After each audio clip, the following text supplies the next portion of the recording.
Hi, ഇന്ന് നമ്മൾ ചെയ്യുന്ന വീഡിയോ കുട്ടിയുടെ വെക്കേഷൻ സമയത്ത് നമ്മൾ എന്തെല്ലാമൊക്കെ കാര്യങ്ങളാണ് ശ്രദ്ധിക്കേണ്ടത്, എന്തെല്ലാമൊക്കെ കാര്യങ്ങൾ മുൻകൂട്ടി കരുതണം എന്നുള്ള കാര്യങ്ങളൊക്കെയാണ് ഇന്നത്തെ വീഡിയോയിൽ നമ്മൾ ചെയ്യുന്നത്. വെക്കേഷൻ സ്വാഭാവികമായിട്ട് ഈ ഓണം വെക്കേഷൻ 10 ദിവസം കുട്ടിക്ക് ഫ്രീ ആയിട്ടുള്ളൊരു സമയമാണ് കിട്ടുന്നത്. ഈ ഫ്രീ ടൈമിൽ നമ്മൾ ശ്രദ്ധിക്കേണ്ട കാര്യങ്ങൾ, എന്തെങ്കിലും അപകടങ്ങളൊക്കെ വരാനുള്ള ചാൻസ് ഉണ്ട്. കാരണം നമ്മളെ അശ്രദ്ധയാണ് മുക്കാൽ ഭാഗം അപകടത്തിനും കാരണം. പല സ്ഥലത്തും അപകടങ്ങൾ വരുന്നതിന് കാരണം അതാണ്. അപ്പോൾ അത് വരാതിരിക്കാൻ വേണ്ടി നമ്മൾ വളരെ ശ്രദ്ധ നമുക്ക് ഉണ്ടായിരിക്കണം. അതുപോലെ തന്നെ ഈ 10 ദിവസം നമ്മൾ പ്ലാൻ ചെയ്യുന്നത് പല ടൂർ പരിപാടികളൊക്കെ ആയിരിക്കും. ഈ പരിപാടിയിലൊക്കെ തന്നെ കുട്ടിക്ക് അറിവ് കിട്ടുന്ന കാര്യങ്ങളായിരിക്കണം നമ്മൾ അധികം ചെയ്യേണ്ടത്. പ്രത്യേകിച്ച് നമ്മൾ ഈ ഓണത്തിൻ്റെ സമയത്ത് ഓണത്തിൻ്റെ എന്താണ് ഓണം, എങ്ങനെ ഓണം എന്ന് പറഞ്ഞ ആഘോഷം ഉണ്ടായി, ഇതിനെപ്പറ്റിയൊക്കെ പറഞ്ഞു കൊടുക്കണം. അത് പ്രാക്ടിക്കലായി കിട്ടുന്ന ഒരു സമയം കൂടിയാണ് ഈ ഓണം. എന്തുകൊണ്ടാണ് നമ്മൾ ഡ്രസ്സ്, സെറ്റ്, സാരി, മുണ്ട് ഇതൊക്കെ കൊടുക്കുന്നത്? ഈ ഓണം കേരളത്തിൽ മാത്രമാണോ, പുറത്തുണ്ടോ, വിദേശ രാജ്യങ്ങളിൽ ആഘോഷിക്കുന്നുണ്ടോ? ഓണം ഉണ്ടാവാനുള്ള കാരണം എന്താണ്? ഇതെല്ലാം കുട്ടിക്ക് പറഞ്ഞു കൊടുക്കണം. ഓണത്തെപ്പറ്റി ഒരുപക്ഷെ നമ്മളിപ്പോൾ സ്കൂൾ തുറന്നു കഴിഞ്ഞാൽ ഒരുപക്ഷെ ഓണാഘോഷത്തെ പറ്റിയൊക്കെ ചോദിക്കാം, എക്സാമിനേഷന് ചോദിക്കുന്നുണ്ട് ഓണാഘോഷത്തെ പറ്റിയൊക്കെ തന്നെ. അപ്പോൾ ഈ അറിവുകളൊക്കെ കുട്ടിക്ക് കിട്ടണം. അതോടൊപ്പം തന്നെ നമ്മൾ കുട്ടിയുടെ പഠനം, ഇപ്പോൾ നമ്മൾ 10 ദിവസം ലീവാണ്, അതുകൊണ്ട് ബുക്കൊക്കെ മാറ്റി വെക്കുക, ഒരു പുസ്തകവും തൊട്ട് നോക്കണ്ട, ഈ അവസ്ഥയിലേക്ക് പോകരുത്. ഇപ്പോൾ നമ്മൾ വിചാരിക്കും ഇപ്പോൾ പരീക്ഷയൊക്കെ കഴിഞ്ഞാൽ പരീക്ഷയ്ക്ക് രാവും പകലും രാത്രിയും വൈകിട്ടൊക്കെ പഠിക്കൽ തന്നെയായിരുന്നു, അതുകൊണ്ട് ഇനിയിപ്പോൾ ഓണം കഴിഞ്ഞിട്ട് വീണ്ടും പഠിക്കലാണോ? പഠിക്കണം. കുറച്ച് സമയമെങ്കിലും ബുക്കുകളൊക്കെ വായിച്ച് നോക്കാൻ കുട്ടിയോട് പറയണം. കുറച്ച് സമയമെങ്കിലും ബുക്ക് വായിക്കണം. ഒരു ദിവസം 1 മണിക്കൂറോ അരമണിക്കൂറോ ബുക്ക് വായിക്കണം. നമ്മൾ പഠനത്തെ സ്റ്റോപ്പ് ചെയ്യരുത്. പഠനം എന്ന് പറയുന്നത് നമ്മൾ നിത്യവും ചെയ്യുന്ന കാര്യം പോലെ പ്രാർത്ഥന, കുളി, ഭക്ഷണം, ഇതുപോലെയുള്ള സംഭവമാണ് പഠനം. ഒരു ദിവസം കുളിക്കാണ്ടുണ്ടോ? ഒരു ദിവസം നമ്മൾ പ്രാർത്ഥിക്കാണ്ടുണ്ടോ?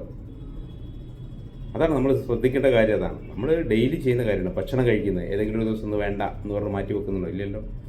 അതുപോലെ തന്നെ ഒരു ദിനചര്യയിൽപ്പെട്ട ഒരു സംഭവമാണ് പഠനം.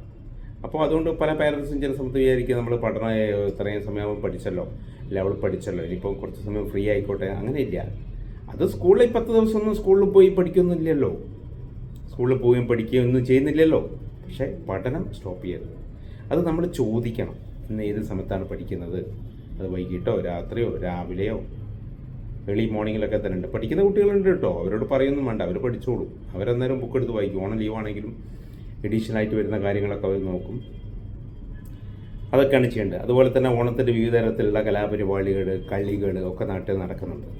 ഇതിൻ്റെയൊക്കെ ഇമ്പോർട്ടൻസ് കുട്ടിക്ക് പറഞ്ഞു കൊടുക്കണം.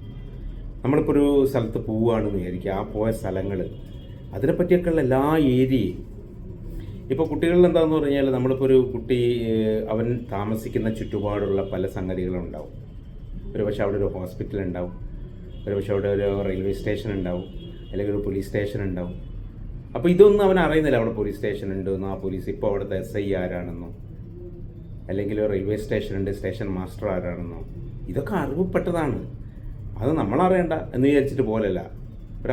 കുട്ടി താമസിക്കുന്ന ഒരു ഏരിയയിൽ വന്നിട്ട് ഒരാളൊരു കാര്യങ്ങൾ ചോദിച്ചാൽ ആ ഏരിയയിലുള്ള ഒരു 5 കിലോമീറ്റർ സറൗണ്ടിങ്സിലെങ്കിലുമുള്ള കാര്യങ്ങളെക്കുറിച്ച് വ്യക്തമായ ഒരു ധാരണ കുട്ടിക്ക് ഉണ്ടാവണം. അതുകൊണ്ട് നിങ്ങൾ കുട്ടിയെ ഫ്രീ ആക്കി വിടണം. പല കാര്യങ്ങൾ അറിയാനും പോകാനും അന്വേഷിക്കാനുള്ളൊരു കാര്യങ്ങളിലേക്ക് മെല്ലെ മെല്ലെ വിടണം. പല സ്ഥലത്തും ബോർഡുകൾ വെച്ചിട്ടുണ്ടാവും, ഷോപ്പുകളെക്കുറിച്ചും അതുപോലെ തന്നെ ആരോഗ്യ കേന്ദ്രത്തെക്കുറിച്ചും അങ്ങനെയൊക്കെ തന്നെ വെച്ചിട്ടുണ്ടാവും. ചില എഡീഷണൽ ഡോക്ടർ ഉണ്ടാവുന്നുണ്ടാവും.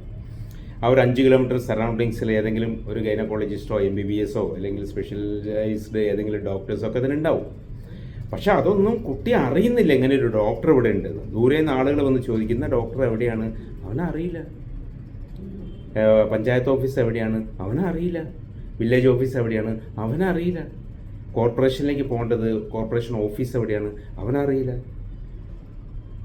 അതാണ് നമ്മൾ നിൽക്കുന്ന ചുറ്റുപാടുള്ള മിനിമം ഒരു 5 കിലോമീറ്റർ സറൗണ്ടിങ്സിലുള്ള എല്ലാ കാര്യത്തെപ്പറ്റിയും കുട്ടിക്ക് അറിവുണ്ടായിരിക്കണം. അത് കുട്ടിയുടെ ഏരിയ ആണ്. അപ്പോൾ നമ്മൾ പലപ്പോഴും പല പേരൻസ് എവിടെ പോകണ്ടേ, അത് അന്വേഷിക്കേണ്ടത്, എന്തിനാ ഞാൻ പോയി ചോദിച്ചത്, എന്തിനാ അത് ചോദിച്ചത്, അങ്ങനെ പിടിച്ച് വെക്കരുത് കുട്ടികളെ. കുട്ടികളാകുന്ന സമയത്ത് നമുക്ക് തെറ്റുകളൊക്കെ ചെയ്യാൻ പറ്റുള്ളൂ. ചോദിക്കേണ്ടതും പറയേണ്ടതും അവനൊക്കെ ചെയ്തിട്ട് പഠിക്കട്ടെ. അതിൽ ചില മിസ്റ്റേക്സുകൾ, തകരാറുകളൊക്കെ വരും. അത് കുട്ടി എന്നുള്ളതിൽ പരിഗണിച്ച് അവനെ ഒഴിവാക്കും. ഇത് അവൻ വലുതായി കഴിഞ്ഞിട്ട് പോയി അന്വേഷിച്ച് പോയാലോ, എന്തെങ്കിലും വിട്ടിത്തൊക്കെ ചെയ്ത് കഴിഞ്ഞാൽ ആളുകൾ പരിഹസിക്കും. അപ്പോൾ ഈ പരിഹാസം കുട്ടിയായിരിക്കുമ്പോൾ ആൾക്കാർ അവൻ കുട്ടിയല്ലേ എന്നുള്ളൊരു കൺസിഡറേഷൻ ഉണ്ടാവും. അതുകൊണ്ട് ആ സമയത്ത് എല്ലാ സ്ഥലങ്ങളും അവനറിയുന്ന പോകുന്ന സ്ഥലങ്ങളൊക്കെ തന്നെ, അതുപോലെ നമ്മളിപ്പോൾ ഓണത്തിന് പോവുകയാണ്, ഓണത്തിൻ്റെ ടൂർ പോവുകയാണെങ്കിൽ പോകുന്ന സ്ഥലങ്ങൾ എവിടെ പോയി അവിടെയൊക്കെ നിന്ന് കഴിഞ്ഞാൽ അവിടുത്തെ സ്ഥലങ്ങളൊക്കെ നോക്കുക, എന്തെല്ലാമൊക്കെയാണ് അവിടെ ഉള്ളത്, എന്തെല്ലാം കാര്യങ്ങൾ അവൻ അവിടെ കണ്ടു, ഇതെല്ലാം അവന് നോട്ട് ചെയ്യണം. പോകുന്ന സമയത്ത് ഒരു പേപ്പർ, ഒരു പെന്ന് നിർബന്ധമായിട്ടും വെക്കുക കയ്യിൽ. എന്നിട്ട് അവിടെ കണ്ട കാഴ്ചകളൊക്കെ തന്നെ പോയിൻ്റ് എഴുതി വെക്കുക. അതൊക്കെ കുട്ടിയുടെ പഠനത്തിന് ഗുണം ചെയ്യും. എന്നിട്ട് വീട്ടിൽ വന്ന് അത് എടുത്തു നോക്കുമ്പോൾ അതൊന്നുകൂടി ഒരു മെമ്മറൈസ് ചെയ്യാൻ പറ്റും ആ ഓണത്തെക്കുറിച്ച്. അപ്പോൾ ആ കുട്ടിക്ക് ഓണാഘോഷത്തെക്കുറിച്ച് എന്തെങ്കിലും പരീക്ഷയ്ക്ക് എഴുതാൻ വന്നു കഴിഞ്ഞാൽ, അല്ലെങ്കിൽ അതിനെപ്പറ്റി എന്തെങ്കിലും സംസാരിക്കാൻ വന്നു കഴിഞ്ഞാൽ അവനതിനെപ്പറ്റി സംസാരിക്കും. കാരണം കൂടുതൽ കാര്യങ്ങൾ കുട്ടി അറിയുന്നുണ്ട്. അതുകൊണ്ടാണ് അത്തരത്തിലുള്ള ഒരു കാര്യങ്ങളാണ് നമ്മൾ കുട്ടിയിലേക്ക് കൊണ്ടുപോകേണ്ടത്. കുട്ടിയെ ഈ 10 ദിവസം നമ്മുടെ ഓണാഘോഷത്തിൻ്റെ ഈ ഓണം വെക്കേഷനിലെ 10 ദിവസം കിടന്നുറങ്ങി വേണ്ടാണ്ട് കളിച്ച് തിരിഞ്ഞ് മറിഞ്ഞ് കളിക്കാൻ അനുവദിക്കരുത്. ഓരോ ദിവസവും പ്രൊഡക്റ്റീവായിരിക്കണം. എന്തെങ്കിലും കാര്യങ്ങൾ അവൻ പഠിച്ചു ചോദിക്കണം. അവനിതൊക്കെ വൈകുന്നേരം ആകുമ്പോഴത്തേക്ക് രാത്രിത്തേക്ക് നമ്മൾ ചോദിക്കുക, ഇന്ന് എന്തെല്ലാം കാര്യങ്ങൾ മനസ്സിലാക്കി, ഇതൊക്കെ ചോദിക്കണം. നമുക്ക് സമയമില്ല, എന്നിപ്പോൾ പഠിക്കാനില്ലല്ലോ, ബുക്കൊക്കെ മാറ്റി അവിടെ വെച്ചാൽ പിന്നെ ബുക്കിൻ്റെ കാര്യമില്ല. ഇതോടൊപ്പം തന്നെ പേരൻസ് ചെയ്യുന്നൊരു കാര്യം വെച്ചാൽ സ്കൂളിലെ വാട്സപ്പിൻ്റെ ഗ്രൂപ്പ് നോക്കുകയില്ല, ഓഫ് ചെയ്തിട്ടേക്കുക. അധിക ദിവസം സ്കൂളിൽ നോക്കലുണ്ട്, മീറ്റിംഗ് ഉണ്ടോ അതുണ്ടോ എന്നൊക്കെ പറഞ്ഞ് സ്കൂളിലെ ഗ്രൂപ്പൊക്കെ നോക്കലുണ്ട്. ഇത് വന്നു കഴിഞ്ഞാൽ പിന്നെ സ്കൂളിൽ നോക്കലില്ല, ആ വാട്സപ്പ് ഗ്രൂപ്പ് അവിടെ ഒഴിവാക്കിയിട്ടേക്കുക. പിന്നെ ഒന്നും നോക്കില്ല. അഥവാ അതിൻ്റെ ഇടയ്ക്ക് എന്തെങ്കിലും കാര്യങ്ങളുണ്ടല്ലോ ഇങ്ങനെ ഉണ്ട് എന്ന് പറഞ്ഞ് ടീച്ചർമാർ എന്തെങ്കിലുമൊക്കെ വോയിസ് മെസ്സേജൊക്കെ വിട്ട് കഴിഞ്ഞാൽ അതൊന്നും കേൾക്കുന്നില്ല. ആ വാട്സപ്പ് ഗ്രൂപ്പിൽ വന്ന കാര്യങ്ങൾ അറിയുന്നില്ല. സ്കൂൾ തുറന്നാൽ എന്തെങ്കിലുമൊക്കെ ആയിരിക്കും, അങ്ങനെയൊക്കെ ആയിരിക്കും വരേണ്ടത്, എന്തെങ്കിലുമൊക്കെയാണെന്നുള്ള കാര്യങ്ങളൊക്കെ ചില ഇൻഫർമേഷൻസൊക്കെ ആ ഗ്രൂപ്പ് കൊടുത്തിട്ടുണ്ടാവും, അതൊന്നും നോക്കുന്നുണ്ടാവില്ല. അപ്പോൾ ഇതൊക്കെ ഒഴിവാക്കുക. നമ്മളെപ്പോഴും അതിലൊക്കെ ലൈവായിട്ട് ഇങ്ങനെ പോകണം. സ്കൂളിലെ കാര്യങ്ങളിലൊന്നും ഒരു കാരണവശാലും മാറി നിൽക്കാൻ പാടില്ല. അതിൻ്റെ സ്കൂളിലെ കാര്യങ്ങളിൽ നിന്ന് മാറി നിൽക്കുകയോ മടിച്ചു നിൽക്കാനൊന്നും പാടില്ല.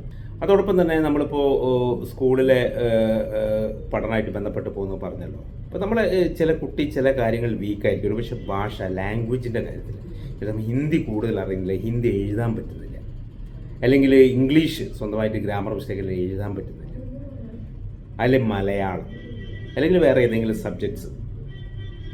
ഈ പ്രശ്നങ്ങളൊക്കെ പരിഹരിക്കാനുള്ള ഒരു അവസരം കൂടിയാണ് ഈ വെക്കേഷൻ. ഇപ്പോൾ കുട്ടിക്ക് ഇംഗ്ലീഷ് അറിയില്ല, ഇംഗ്ലീഷ് ടെക്സ്റ്റ് ബുക്ക് വായിച്ച് നോക്കാനും അവൻ്റെ അടുത്തിരുന്ന് പഠിപ്പിച്ചു കൊടുക്കാനും അവന് എഴുതി ക്ലിയറാക്കാനും കുറേ പാഠങ്ങളൊക്കെ എഴുതി നോക്കുക, എഴുതി ക്ലിയറാക്കുക, കറക്റ്റാക്കുക, സ്പെല്ലിങ്ങൊക്കെ കറക്റ്റാവാൻ വേറെ വഴിയൊന്നുമില്ല, എഴുതി തന്നെ ചെയ്യണം. അതൊക്കെ പഠിച്ച് ഡെവലപ്പ് ചെയ്യാനുള്ള ഒരു അവസരമാണ് കൊടുക്കേണ്ടത്. കാരണം പരീക്ഷയുടെ സമയം എത്തിയപ്പോൾ നമുക്ക് മനസ്സിലായ ഒരു കാര്യമാണ്, ഇവർക്ക് ആശയങ്ങൾ മനസ്സിലുണ്ട്, പക്ഷെ അത് പേപ്പറിലേക്ക് എഴുതാൻ പറ്റുന്നില്ല. അതെന്താ അതിനുള്ള കാരണം? എന്താണെന്ന് പറഞ്ഞാൽ ഒരു ഭാഷയില്ല, ഭാഷാ പരിജ്ഞാനം എന്ന് പറയാം. സ്വന്തമായിട്ട് ഇംഗ്ലീഷ് സ്വന്തമായിട്ട് എഴുതാൻ പറ്റുന്ന ലെവലിലേക്ക് മാറണം. അയാൾക്ക് മാത്രമേ ഉള്ളൂ ഇംഗ്ലീഷ് മീഡിയത്തിൽ നല്ല മാർക്ക് സ്കോർ ചെയ്യാൻ പറ്റും. മറ്റത് കുട്ടികൾ ബൈഹാർട്ട് പഠിക്കേണ്ടി വരും. ഇത് സ്വന്തമായിട്ട് എഴുതാനുള്ള ലാംഗ്വേജ് പ്രൊഫഷ്യൻസി കോഴ്സ് മാതിരി എന്തെങ്കിലും ഒരു കോഴ്സൊക്കെ ചെയ്യുക, നന്നായിട്ട് സ്വന്തമായിട്ട് എഴുതാൻ പഠിപ്പിക്കുക. അതുപോലെ ഹിന്ദിയിലാണെങ്കിൽ ഇപ്പോൾ വെക്കേഷൻ സമയത്തൊക്കെ ഹിന്ദിയിലെ എണ്ണൽ സംഖ്യ പഠിക്കുക, ഹിന്ദിയിൽ 100 വരെയുള്ള എണ്ണൽ സംഖ്യ പഠിക്കുക, ഹിന്ദിയിലെ കർത്താവ്, കർമ്മം, ക്രിയ, കാലങ്ങളെപ്പറ്റി, ഇന്ത്യയിലെ വിഭക്തി പ്രത്യയങ്ങളെ പറ്റിയിട്ട് അതൊക്കെ പഠിക്കുക. അതുപോലെ തന്നെ ഇംഗ്ലീഷിലുണ്ട് അലങ്കാരവും വൃത്തവും ഉപമയും ഇങ്ങനെയുള്ള കുറേ കാര്യങ്ങളൊക്കെ നമ്മൾ പഠിച്ചു വെക്കേണ്ടതുണ്ട്. കാരണം അതിന് വരുന്ന 8ലും 9ലും 10ലും മേലോട്ട് പോയാലൊക്കെ തന്നെ ആവശ്യമുള്ള കുറേ കാര്യങ്ങൾ അതൊക്കെ പഠിച്ച് റെഡിയായി വെക്കുക.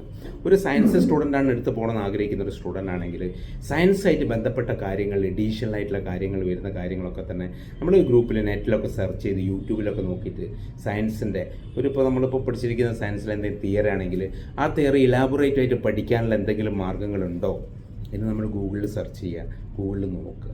ഈ ഗൂഗിളിലൊക്കെ നോക്കുന്ന സമയത്ത് മൊബൈൽ തന്നെ നോക്കണമെന്നില്ല കേട്ടോ. ഇപ്പോൾ മൊബൈൽ ടി വി ആയിട്ട് കണക്ട് ചെയ്തുകൊണ്ടിരിക്കുന്നതാണ്. പല ടി വി ഇപ്പോൾ അങ്ങനെയാണ് വരുന്നത്.